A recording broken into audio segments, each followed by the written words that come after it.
A primeira pergunta é do Gustavo Henrique, do canal Gustavo Henrique Dando Choque. Tá ok o som aí? Tá ok?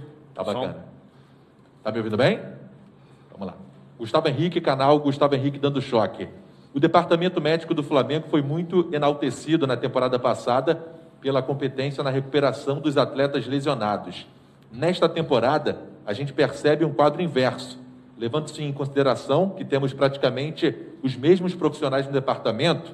Você acredita que o fato dos atletas terem pego o Covid pode estar refletindo em alguma coisa? Bem, boa tarde a todos. Eu acho que o departamento médico aqui do Clube de Regatas do Flamengo vem sendo elogiado há algum tempo, não foi só no ano passado, né? Em 2016, não à toa, foi o clube ali pelo ranking da CBF, pela Globo.com, que eles fazem esse levantamento do clube que teve menos lesões. O mesmo aconteceu em 2018 e não aconteceu em 2017, que no caso em 2017 o Flamengo foi o time que jogou mais partidas no ano, 84 partidas. E óbvio que o trabalho foi mantido e o ano de 2019, com todas as conquistas, tudo é mais enaltecido e mais valorizado. Mas esse é um trabalho consistente que vem acontecendo de um tempo. Eu não tenho a menor dúvida, né, de que não só a Covid, mas como vários outros fatores podem estar interferindo nisso. Primeiro de tudo, eu acho que a gente não pode comparar o Flamengo com outros clubes, porque o Flamengo é o clube que sempre libera mais jogadores para a seleção. É o time que jogou mais nesse ano, porque a gente jogou uma Recopa e uma Supercopa. É o time que jogou mais ano passado, porque a gente chegou na final de um brasileiro, na final da Libertadores e um Mundial, onde a gente não teve férias e descanso, e depois tudo isso aconteceu. Então, eu acho que a gente tem que avaliar não só o número de lesões. É óbvio que isso é algo que a gente não gosta, não gostaria de estar aqui conversando sobre isso, mas mais do que o número de lesões, vocês têm que avaliar o número de lesões por número de jogos. E quando a gente vê o número de lesão por número de jogos, o Flamengo não é o time que tem mais lesões por número de jogos, exatamente porque a gente foi o time que mais jogou esse ano, né? Então são vários fatores e eu não tenho a menor dúvida que a Covid interfere. A gente sabe que uma das grandes causas de comorbidade, de problemas relacionados à Covid, é um processo inflamatório generalizado e com lesões vasculares, o que dificulta não só a oxigenação, como a recuperação, como gera uma inflamação crônica. É algo novo que a gente está aprendendo a lidar e eu não tenho a menor dúvida de que isso também é um fator pelos jogadores e pela necessidade da gente ter tido que retornar também com esses atletas pós-Covid. E eu acho também que a gente teve um aumento disso e não teve nenhum time que, por exemplo, jogou 4 vezes em uma semana, né? Nós jogamos sábado, terça, quinta e domingo. Então, acho que o Flamengo tem que ser comparado com o Flamengo mesmo, porque nenhum outro time teve um cenário como o do Flamengo para que a gente possa comparar. Rafael Melo, do canal Raflamelo. Rodrigo Caio vem sofrendo muitas lesões na temporada de 2020. Quais as chances do zagueiro estar apto para atuar na terça-feira? A gente está trabalhando para isso, né? Existem chances, com certeza. A gente não pode definir isso ainda. Hoje é sexta-feira, o jogo é na terça. A gente vai fazer todo o esforço para que ele tenha condição de estar em campo. Mas é muito bom que a gente ressalte, né? Na verdade, que são lesões diferentes. Rodrigo Caio se apresentou à seleção e voltou lesionado. E a gente, na verdade, tratou essa lesão. E quando ele estava prestes a retornar, ele teve uma lesão no joelho lá na seleção e a gente tratou. E quando ele estava voltando, enfim, por uma fatalidade, ele teve uma lesão na panturrilha, não tem nada a ver uma coisa com a outra, no período que ele estava retornando. Então a gente tem que entender o seguinte, né? A gente não tem a menor dúvida que o Flamengo vai chegar e a nossa temporada termina em fevereiro. Então acho que, como a gente teve ali alguns problemas iniciais, a gente está tratando da melhor maneira possível para que realmente não se repita e que esses jogadores cheguem bem até o final da temporada, que isso também para a gente é importante. Monique Danello, do Esporte Interativo. Quando o Pedro foi cortado da seleção, eles informaram que era uma lesão leve. A gente viu ele fazendo o trabalho de transição no campo ontem. É possível contar com ele na terça-feira ou ainda teria algum risco? Bem, essa questão da comunicação, da informação é muito importante, né? Porque eles notificaram que era uma lesão leve e eles quem? Porque o Pedro teve uma lesão grau 2, tá? Então uma lesão que não é leve. no músculo adutor. A gente com certeza está trabalhando para que ele esteja apto, para que ele esteja pronto para o jogo de terça-feira. Mas o Pedro não teve uma lesão leve. Eu não sei quem foi que comunicou isso, que não foi através do Flamengo. E até muitas das recuperações eu vejo as pessoas questionando que estão demorando muito além do prazo, mas que a gente nem passou o prazo de recuperação. Então, como é que ele pode estar demorando além de um prazo que nem foi dado por nós? Mas o Pedro teve uma lesão que não foi leve, não, foi uma lesão grau 2.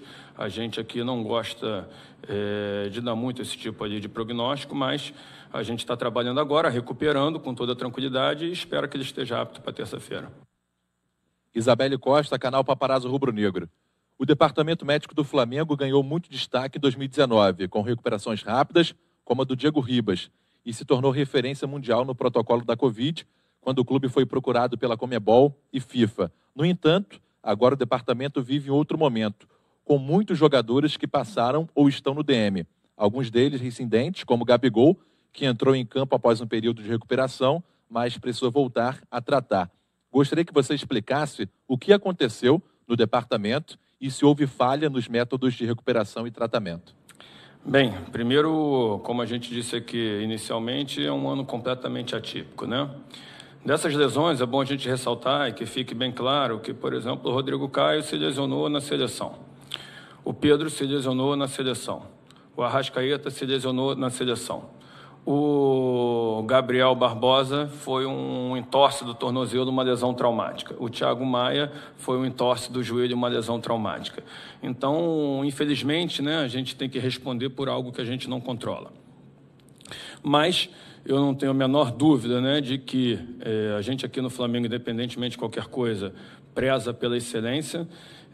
A diretoria me cobra isso, esse tipo de resultado, nada além disso, e me dá todo o suporte para que eu entregue isso.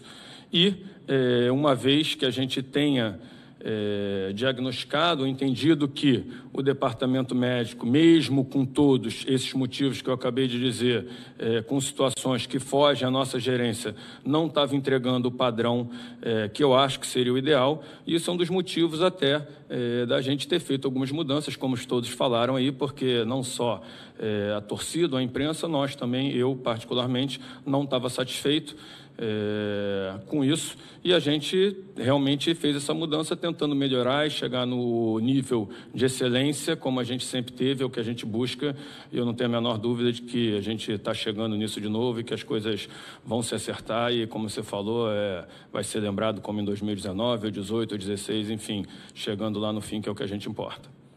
Mauro Santana, canal do Mauro Santana. Até que ponto procede a informação de que a carga de trabalho para recondicionamento físico do zagueiro Rodrigo Caio teria provocado a lesão na panturrilha? E quais os cuidados para evitar que isto aconteça na transição para o campo? Bem, ele estava na transição de uma lesão do joelho e teve uma lesão na panturrilha, né? Então, são lesões diferentes, então como é que a gente pode ali julgar ou avaliar que teve erro na carga da transição da lesão, que na verdade ele estava tratando uma lesão e teve outra que pode acontecer, como outros atletas, por exemplo, tiveram lesões em jogos e não estavam na transição, lesão muscular, por tudo isso que a gente falou, é uma fatalidade, infelizmente aconteceu, né? A gente tem esse cuidado, fazer esse controle de carga na transição, então hoje a gente consegue acompanhar isso de maneira gradual, sempre avaliando ali com GPS, com a carga interna, onde a gente tem essa segurança para que ele esteja apto, e naquele momento ele estava apto, ele estava fazendo o treinamento de sexta-feira, porque iria jogar no domingo, e, infelizmente teve uma lesão muscular que faz parte da vida do atleta, a gente não gostaria que isso acontecesse, ele também não, mas enfim, agora o que aconteceu é a gente tratar e sempre tentar melhorar os processos para que, enfim, a gente consiga a excelência que a gente sempre teve e que eu não tenho a menor dúvida de que as coisas estão caminhando da maneira correta agora. Sidão Marinho, da Rádio Transamérica. Como está sendo feita a relação com o departamento médico do Lille sobre a lesão do Thiago Maia? Existe alguma previsão de data para que o jogador seja submetido ao procedimento cirúrgico? Bem, como você disse, né, um atleta que pertence ao Lille, está emprestado com a gente, então qualquer conduta médica, não só a gente necessita da autorização do jogador, que já nos deu, mas a gente também necessita da autorização do time. E como é uma lesão complexa, é uma lesão que não é simples, o Lille, com toda a razão, eu faria o mesmo. Se fosse um atleta nosso do Flamengo que tivesse emprestado e tivesse uma lesão complexa, gostaria de avaliá-lo para que a gente possa confirmar esse diagnóstico e traçar os próximos passos.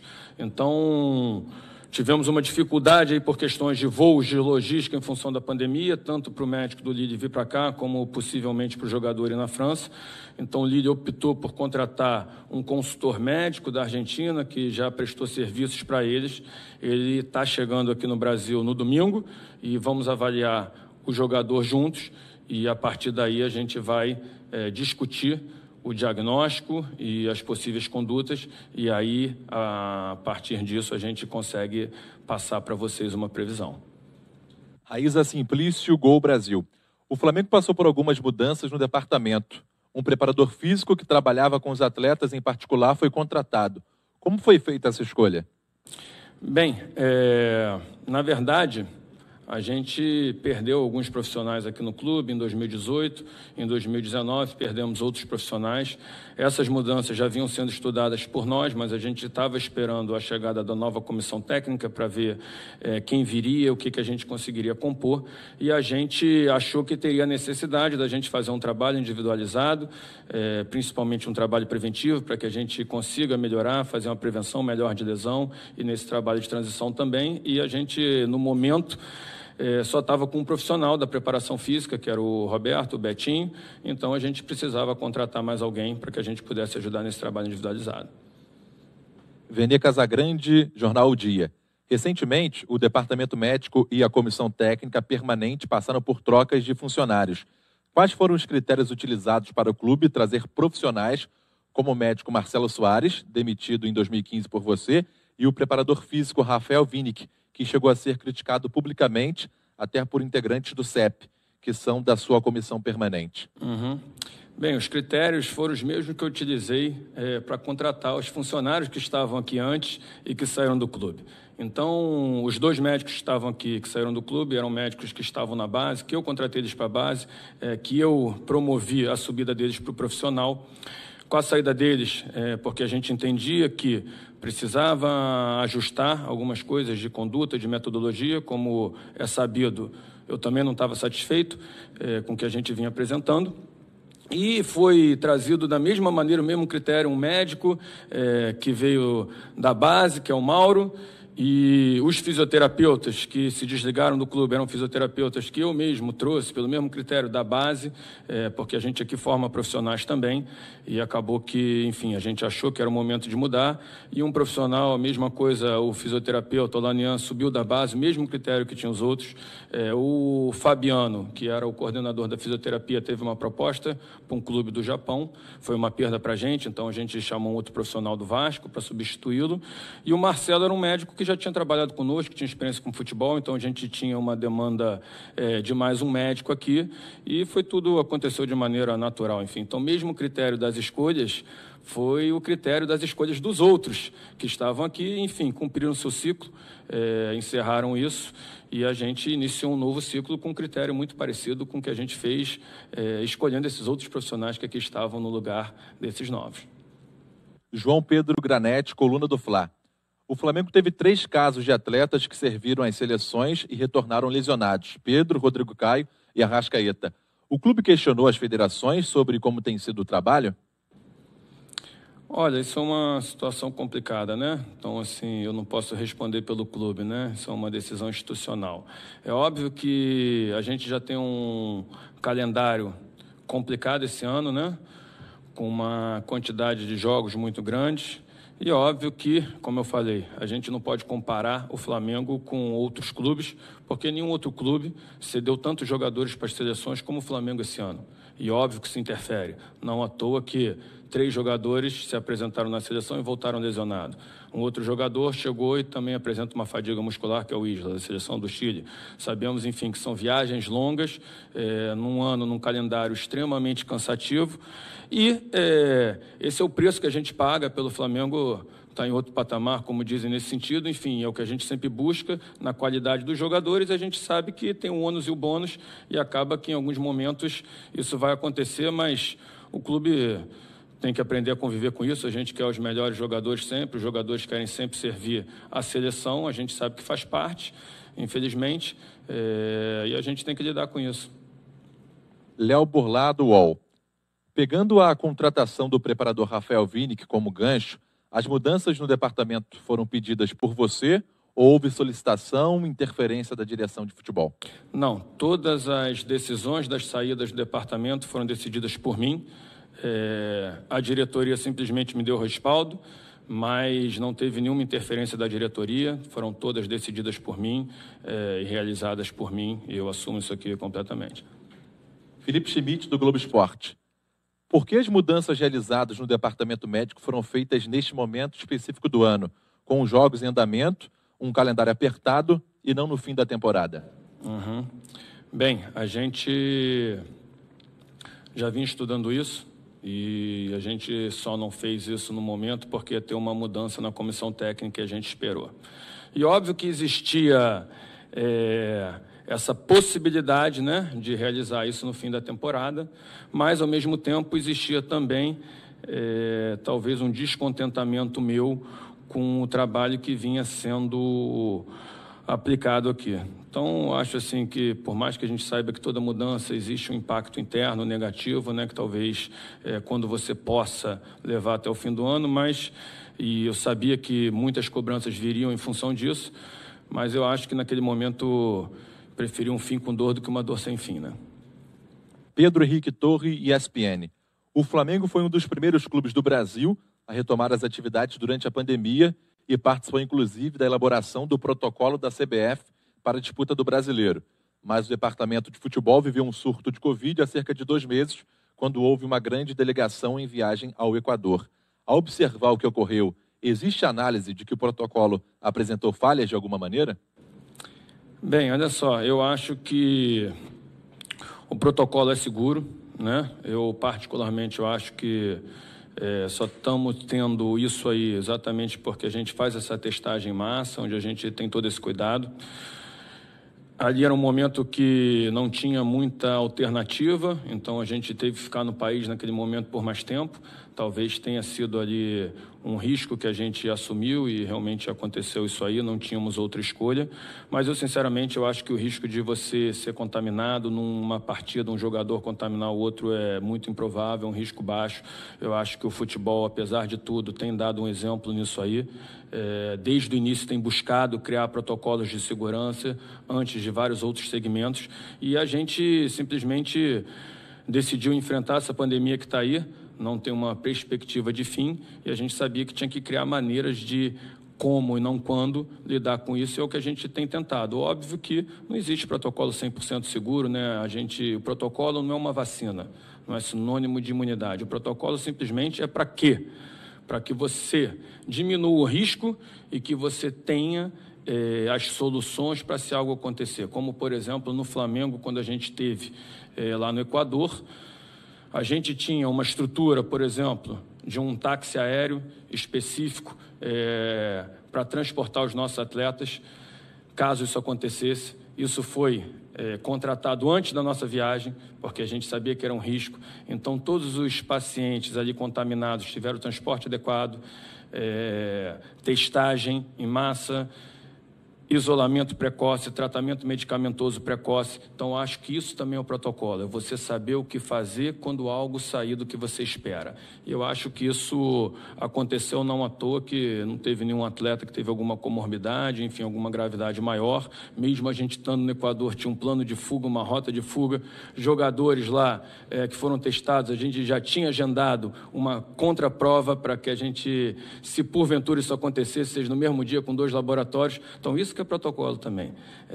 Você se prevenir e você ter as soluções para, se algo sair fora do que você espera, ter essas soluções. Eu acho que nisso aí o Flamengo fez tudo o que podia fazer. Quero agradecer aqui a diretoria, que não poupou nenhum esforço, inclusive fretando 2 aviões para que a gente pudesse resgatar todos os jogadores ali contaminados. Desde o início, A diretoria aqui não tem poupado nenhum esforço no controle da pandemia, em tudo que envolve a saúde do atleta, desde o departamento médico e na pandemia muito mais. E isso dá uma tranquilidade para a gente trabalhar, não tem a menor dúvida disso. Bruno Cantarelli, da Rádio Tupi. Doutor, existe relação entre o alto número de lesões dos principais jogadores e uma condição física diferente em relação à última temporada? A pandemia influencia nisso? Sim, eu sempre digo o seguinte, né? A melhor coisa para prevenir lesão é o atleta bem treinado. E não só o atleta bem treinado, ele se lesiona menos, como recupera melhor. E óbvio que a pandemia, como você disse, né, o calendário, tudo isso atrapalhou a gente, o surto de Covid. Nesse meio tempo, a gente também teve uma mudança de comissão técnica, onde muda-se uma metodologia. Sempre que isso acontece, a gente tem um aumento ali do número de lesões, não foi com a última comissão técnica, sempre que a gente tem essa mudança aqui no clube, em qualquer outro clube, isso é esperado. E eu acho que tudo isso aconteceu ao mesmo tempo e, consequentemente, ocasionou isso aí, né? A última pergunta do repórter Diogo Dantas, do Globo. O Flamengo vem alterando os processos de trabalho do CEP desde o ano passado, mas teve sucesso com os métodos de Jorge Jesus. Por que o clube resolveu reformular o departamento no meio de uma pandemia e contratar profissionais que nunca trabalharam no futebol, como o fisioterapeuta Diego Paiva e o preparador físico Rafael Winick? Qual é a pergunta de novo, por favor? Vamos lá. Diogo Dantas, do Globo. O Flamengo vem alterando os processos de trabalho do CEP desde o ano passado, mas teve sucesso com os métodos de Jorge Jesus. Por que o clube resolveu reformular o departamento no meio de uma pandemia e contratar profissionais que nunca trabalharam no futebol, como o fisioterapeuta Diego Paiva e o preparador físico Rafael Winick? Ok.